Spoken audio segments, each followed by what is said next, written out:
3M has to take this loss. Come on, 3M, take your losses now. More cases, more court proceedings are building up as 3M continue to chase their tail.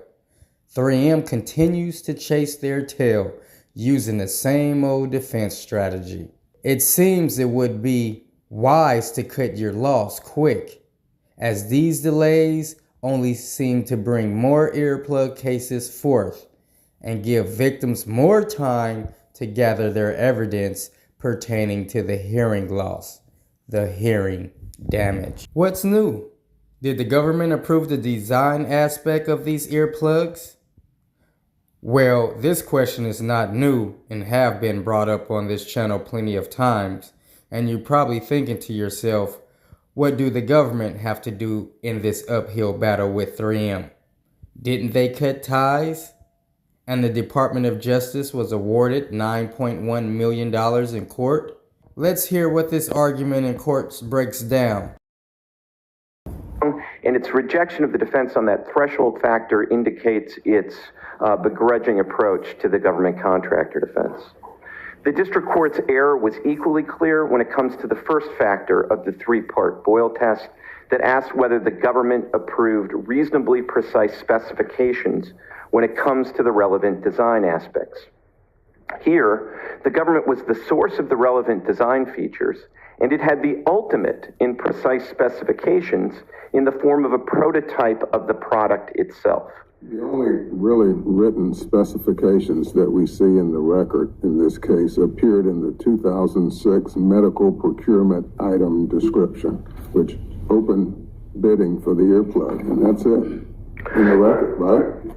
As far as written specifications go, Your Honor, I mean, I'll grant you that. But I don't think written specifications are required, particularly when you have a situation where the government has a prototype of the item.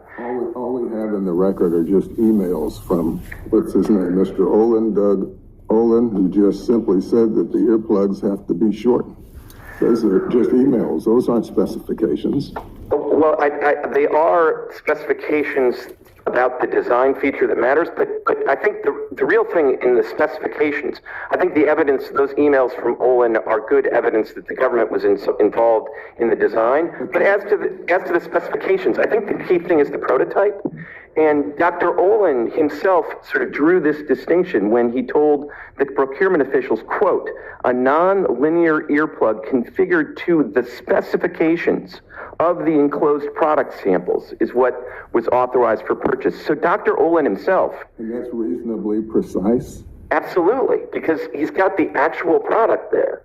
And the product there, and I mean, the easiest illustration of this, Your Honor, is if my clients had then sent a bunch of earplugs that were longer than the prototype and didn't fit behind the helmet and didn't fit in the carrying case, those would have been inconsistent with the specifications. And the length of these earplugs here is not some sort of minor detail. I mean, it's the gravamen of the design defect that's alleged in this case.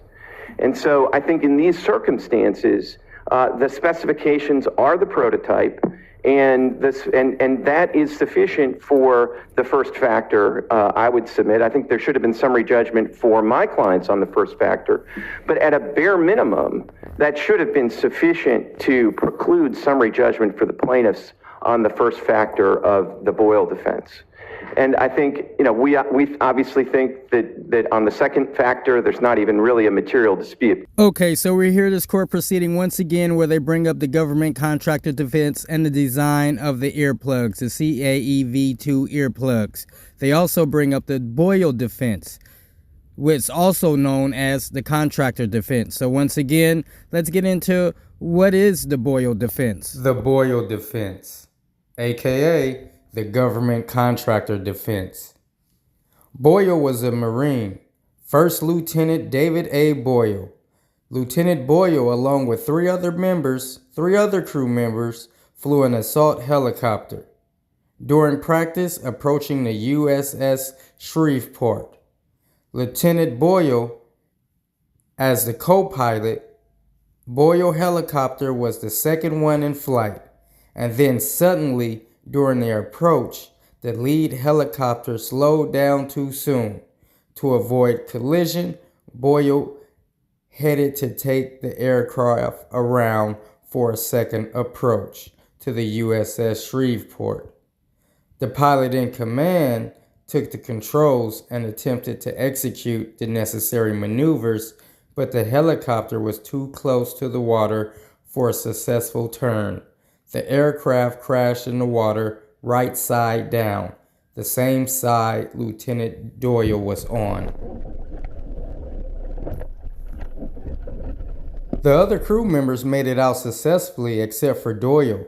During this time, the helicopter was sinking, and Doyle was struggling with the emergency door exit due to the severe pressure from the water. His body was later recovered with the aircraft. After this event, Boyle's father sued the helicopter manufacturer, and the case made history in 1988. Boyle versus United Technology Corp. The United States Supreme Court barred the claim and affirmed the government contractor's defense, now also known as the Boyle defense. In Boyle, the court concluded that the government contractors are immune from tort liability under certain circumstances. Since then, the government contractor defense has grown in strength, shielding the successful, invoking it from liability for injuries caused by defective products they manufacture. Through Boyle and his progeny, the bench has placed obstacles in plaintiffs' paths to recover, which becomes more stringent with each decision in court. This defense can be defeated and has been defeated in many 3M cases, but lawyers representing the victims or the veterans of the military men and women suffering from tinnitus, these lawyers need to step it up. They need to be skillful. They need to be tactical in order for plaintiffs to defeat this contractor's defense in order to successfully be awarded compensation for their injuries. Okay, let's continue to listen to the arguments. The second factor essentially is the only thing the only concern on the part of the military, it seems to me, is they just wanted to make it clear that the double-sided earplugs have to fit within the soldiers' helmets, and that's it. The rest of the design, the placement of the flanges, the exact length of the stem, the material that the plugs were made out of, all of that was left at 3M's discretion. Linear versus non-linear earplugs. We're going to break it down here on Clicked Up TV. Here's some information on linear versus non-linear earplugs, brought to you by ASA, the Journal of the Acoustical Society of America, titled Results of Human Studies with Linear and Non-Linear Earplugs, Implications for Exposure Limits. Soldiers equipped with linear and nonlinear earplugs have been exposed to large impulses, weapon noises that is, and automatic tests have been performed just before and after exposures. In particular, new nonlinear perforated earplugs, which allowing speech communication, detection, and localization of acoustic sources. Now, these perforated earplugs, which have been developed at the French-German Research Institute of St. Louis, are efficient for repeated exposure up to 187 decibels.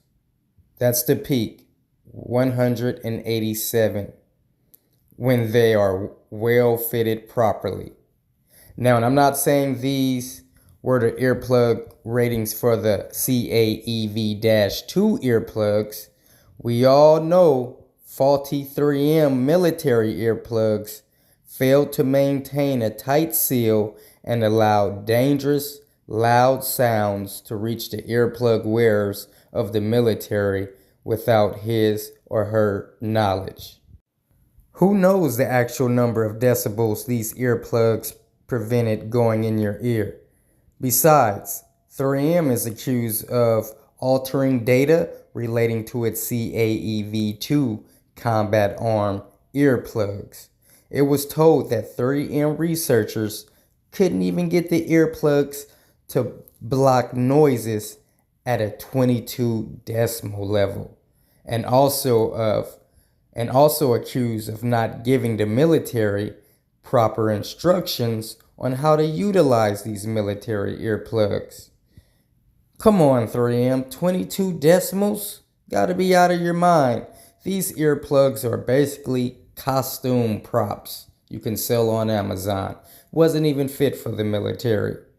Now, decimals over 85 for a long period of time is dangerous and a hazard to our ears. And 3M had the audacity to sell the equipment to the military without proper research or testing. We all know the average rifle, say for instance a 22 caliber rifle, for an example, produce noise levels ranging from 120 to 140 decimals. These CAEV2 can even protect your ears from a loud conversation, let alone an everyday battle in the field, on the ground, in the military. So an everyday conversation, you might think to yourself, what's the decimals of that?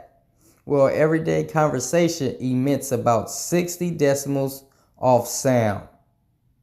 So that just gives you some idea of what the CAEV-2 was not capable of.